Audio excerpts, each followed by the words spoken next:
శ్రమ వచ్చినప్పుడు మనం కృంగిపోకూడదు. శ్రమ వచ్చింది మనిషికి వస్తుంది. మనిషి అనేవాడు ఎవడన్నా ఉంటే మనకి శ్రమ తప్పక వస్తుంది, రాదా? ఏ మనిషికైనా ఏదైనా గాయం తాగితే ఏం పాలు వస్తాయా, నీళ్ళు వస్తాయా? ఏమొస్తుంది? ఎవరికైనా రక్తం వస్తుంది. మనకి రక్తం రావట్లేదంటే మనిషి అదనంటే కదా. రక్తంలో ఏముంటుంది? ప్రాణం. కాబట్టి మనిషి అనే ప్రతి వ్యక్తికి కూడా దేవుడు తప్పక ఆయన కృప చూపించి ఆయన రక్షిస్తాడు. కాబట్టి మనము 4వ అధ్యాయంలోనే అక్కడే 1వ వచనం, క్రీస్తు శరీరమందు శ్రమపడిన గనుక మీరును అట్టి మనసును ఆయుధంగా ధరించుకోవాలి. ఇప్పుడు యేసుక్రీస్తు ప్రభువు కూడా ఏం చేయబడ్డాడు? శ్రమలు వచ్చినాయి. ఏం చేశాడు ఆయన? శ్రమలు వచ్చినప్పుడు ఏం చేశాడు యేసు ప్రభువు? ప్రార్థన జీవితం చేశాడు. మొన్న ఈ వాక్యం అక్కడ కూడా రెఫరెన్స్ వచ్చింది. ఎబ్రీ పత్రిక 5 అధ్యాయము 7, 8 వచ్చిన చదివితే మనకి యేసు ప్రభు వారు శరీరధారిగా ఉన్నప్పుడు మహారోదనతోనూ యాచనలను కూడా సమర్పించి ఆయన అంగీకరించబడ్డాడు. ఎవరిని? మరణం నుంచి రక్షించువాడికే ఆయన చేసుకున్నాడు. శరీరధారి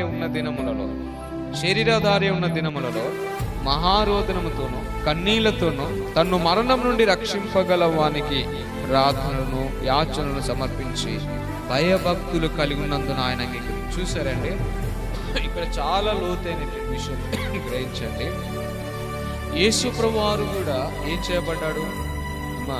ఏం చేయబడ్డా? మహారోదనతో చేశాడు. ఎందుకంటే ప్రజలు నశించిపోతుండగా ఆయన చూసి మహారోదన చేశాడు.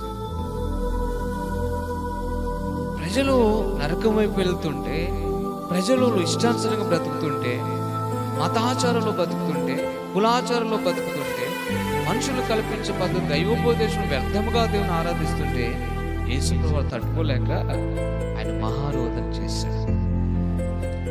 ఆయనకు సిలువేసినప్పుడు వాళ్ళందరూ ఏడుస్తారు. ఎవరు ఏడ్చారు? యెరూషలేము కుమార్తెలు ఏడ్చారు. యేసు ప్రభువు అంటే, యెరూషలేము కుమార్తెలారా, నా కొరకు ఏడవద్దు, మీ కొరకును మీ పిల్లల కొరకు ఏడవాలి. ఇలా మన కొరకు మన పిల్లల కొరకు ఏడవలసిన దినాలు ఉన్నాం మనం. ఎందుకంటే శ్రమ పరిస్థితులు చాలా దారుణం.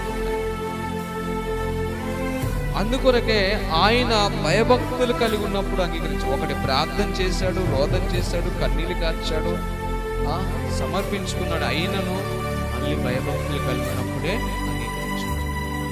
ఈరోజు కష్టాలు వచ్చినప్పుడు, నీకు దుఃఖం వచ్చినప్పుడు, లేదా నిందలు పడినప్పుడు నీవు చేయవలసిన పనిగా తెలుసా? దేవుని సన్నిధిలో ప్రార్థన చేయాలి. హల్లెలూయా. ఈ దేవుని సన్నిధిలో ప్రార్థన చేస్తే నీకేమొస్తుందంటే విధేయత వస్తుంది. ఆయన కుమారుడై ఉండి తాను పొందిన శ్రమల వలన విధేయతను నేర్చుకున్నాను. హల్లెలూయా. ఇప్పుడు ఏం నేర్చుకున్నాడంటే? విధేయత ఎలా వచ్చింది? శ్రమల వలన విధేయత వచ్చింది. హల్లెలూయా.